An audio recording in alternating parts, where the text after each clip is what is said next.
Okay, folks, this is another interview in our podcast. This is a new guest for us. We've never had this brother on before, but I had to get him because, man, this guy wrote an article. It just absolutely fascinated me. I think most of you know my longtime, not just interest, but my longtime professional involvement in chess. I've been a professional chess coach for about the past 10 years, and you know about my other activities and working with young people here in Louisville. So I'm going to have this brother introduce himself because his first and last name, I said, I'm not going to butcher this man's first and last name. I'm not going to go on record doing that. Brother, give us your first and last name and a little bit about yourself. Not a problem, man. A pleasure to be with you. My name is Joakim Book. So the second part should be easy enough, right? Just English for book, like the kind of stuff you read. Or I don't know, maybe people have too many Kindles these days. They don't have books. So yeah. But that's where we are. I'm a research fellow at the American Institute for Economic Research. I do a lot of writing across different platforms, and I do a fair amount of editing of financial newspapers, journal articles, academic stuff. So that's roughly what I do. And in terms of content, it ends up being all over the place. Whatever I'm interested in, then I take a look at that and I write about that. That's fascinating. So basically, in a sense, you're sort of paid to think. Exactly. Sometimes I joke that I am paid to fight with people online. It's like I'm almost a professional troll.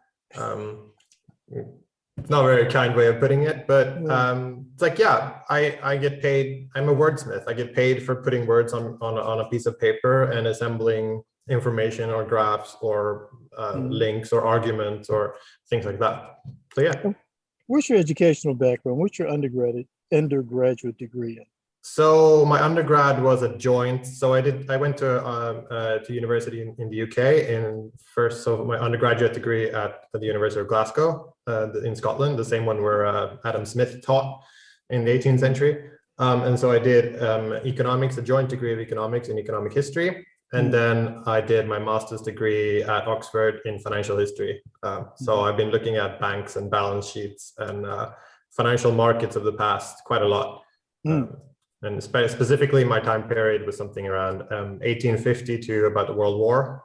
So the classical gold standard period, like the Victorian era, when everything is growing and everything is booming and everything is very interesting. And Britain is still great, and America has not yet emerged as the global power of the world. So that's sort of the time period of history that I like the most. And I want to say to my listeners, when he says UK, I think he believes United Kingdom. Yes. We're here in Kentucky, brother. So when we hear UK, we're thinking of University of Kentucky. Really? Basketball team, Wildcats. Yeah, man. Yeah, so no. I had to clarify that for my listeners. I went to University of Glasgow and I went to University of Oxford in England and in Scotland across the little pond.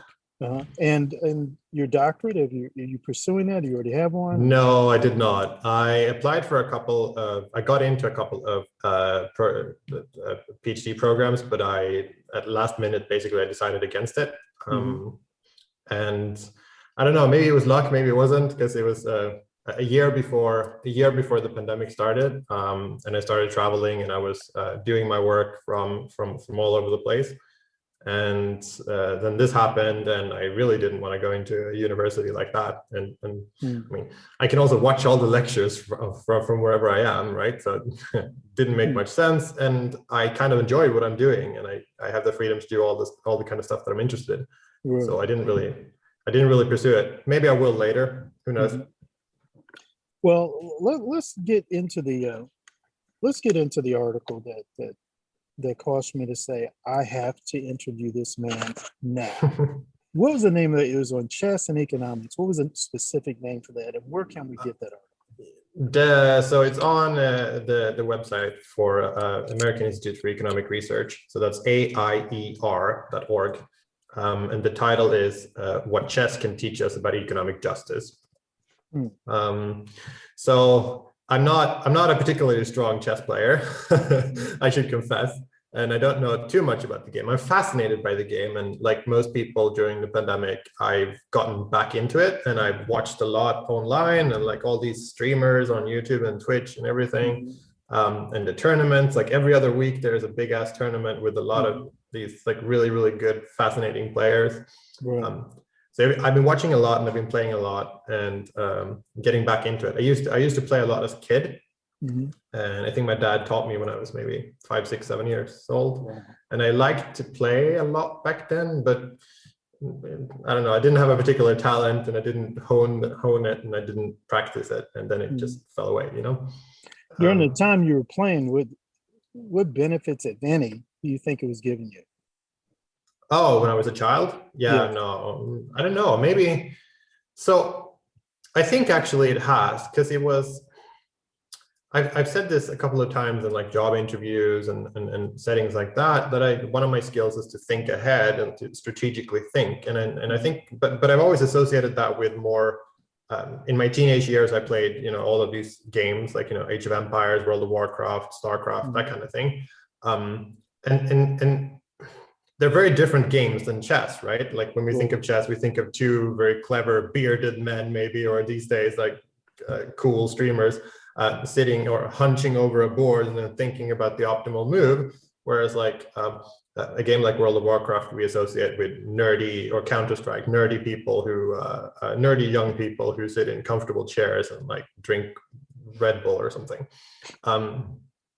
So they're very different, but in terms of their actual gameplay, I don't think they're that different. They're all about strategic thinking. They're all about anticipating what your opponent may or may not do, and what's the best move that your opponent may do, and what you should do in advance of that. It's just like the quintessential game.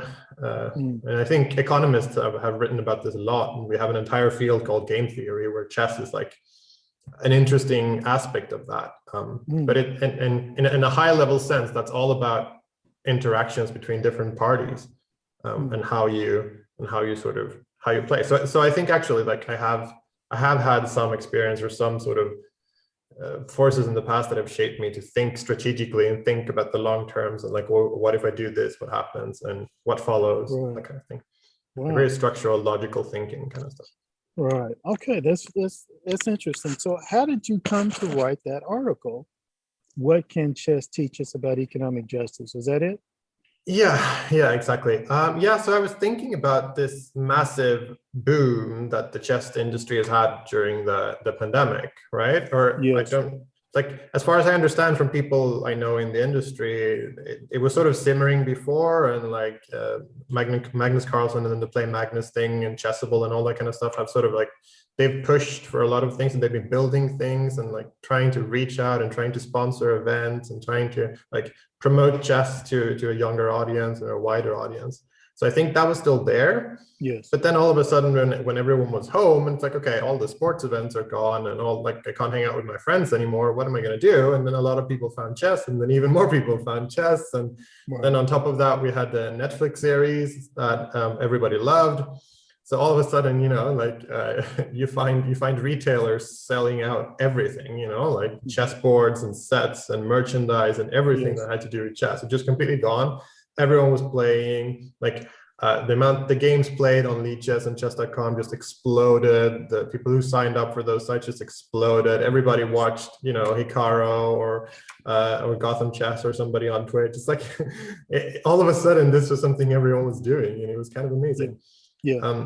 So I was thinking about this, and it's like, oh, here are all these people who've been working on their craft for, you know, literally their entire lives. Maybe they've been, you know, managed to make a living out of it, you know, as a chess teacher or instructor, maybe supporting. If you're really, really good, maybe you can be in the top tournaments. If you're slightly less good, maybe you can like be a support team to one of the really, really good players, like that kind of thing. And in the last couple of years, like if you've been into programming and that kind of thing, then maybe, and you're good with computers and you're interested in chess, then you have a niche for sort of helping out a lot of people who do chess professionally. So there is this entire like infrastructure. I think of it as a pyramid almost. Like there are all these people who are in there, and most people are just doing it as a hobby or on the side because they're not high enough up in the pyramid to be able to monetize their work. And then boom, happened March last year, and then all of a sudden a lot more people are able to do that because there's so much inflow, and there's so many people who want to, you know, buy the stuff and read the books and learn the courses and all the other things. So all of a sudden, like there are so many more people who can live off this, and the really popular streamers on YouTube and others, all they have hundreds of thousands and millions of subscribers and viewers. Yes. So they can monetize their work. So they're getting this massive financial boom out of nowhere, and that sort of made me think about justice. And it's like, okay, we often think, at least in my circles, when it comes to political economy and like policy making and that kind of thing, we often think of as people who make their living and make a lot of money, and then we need to have a certain kind of redistributive element, and governments need to tax those who make a lot to redistribute the money to those who don't make a lot. And I was thinking about the justice about this, and how that applies to this entire like industry or pyramid, if you wish. Here are all these people who all of a sudden earn a lot of money on something that they worked their entire life on, but they never worked on it thinking that, yes, one day I'm going to sell this and I'm going to earn a lot of money. And, like they were doing this out of passion, and I couldn't really grasp why they do not deserve all the gains that they had, So I was sort of thinking about these interesting topics in philosophy and political economy when it comes to it, and sort of applied through chess for the events that we had last year. So that was basically the take that I had, the inspiration. Well, I want to let you know that you're spot on with your analysis about how chess just blew up. It just went boom. Again, I've been doing this for the past 10 years, since 2010. I've never seen anything like this. And I tell you, it really hit me when two things happened to me. One, the place where I buy my chess supplies, they sent out this mass email saying, look, folks, because of all the tremendous amount of orders we have, we're not going to be able to get this stuff out as quickly as we have been in the past. That clearly showed me something right there. And then secondly, I'm amongst. And it's not for the latest, I don't know. Exactly. It's the not latest movie or something. It's for chess. Right. We have chess boards everywhere. We have chess books in every library. You can watch them anywhere. But all of a sudden, everybody wants this, and still it sells out. It's amazing. Yeah. You're exactly right. That's exactly what it was for. And then the second time, it really hit me when almost total strangers, if they just got a sniff of what I do, suddenly they wanted to talk to me about that Netflix movie, and what I think of it, and just they're handing me articles. And who is this woman? Is she still playing? And that kind of stuff. No, right. But I was like, oh my, it's just absolutely. You're right though. What you said, your analysis is just spot on. What did you think of the Queen's Gambit? I didn't see it. Really? Yeah, my other movies that I saw, I would take my students to see. I saw The Queen of Cutwood, and then one of the Bobby Fischer things. Of course, everybody saw, Searching for Bobby Fischer. The Netflix thing. The closest I got to it, I saw some excerpts on YouTube. And what I would say to people, I'd heard people talk about it, read reviews, a few things on YouTube. And my thinking was, I wish they had done a movie on Susan Polgar and her two sisters. Right. Because reality is more amazing than the fiction. Right. I mean, can you imagine being a daddy, a chess parent, a mother being a chess parent, and you have 3 daughters, 2 out of 3 grandmasters. I mean, that's chess heaven.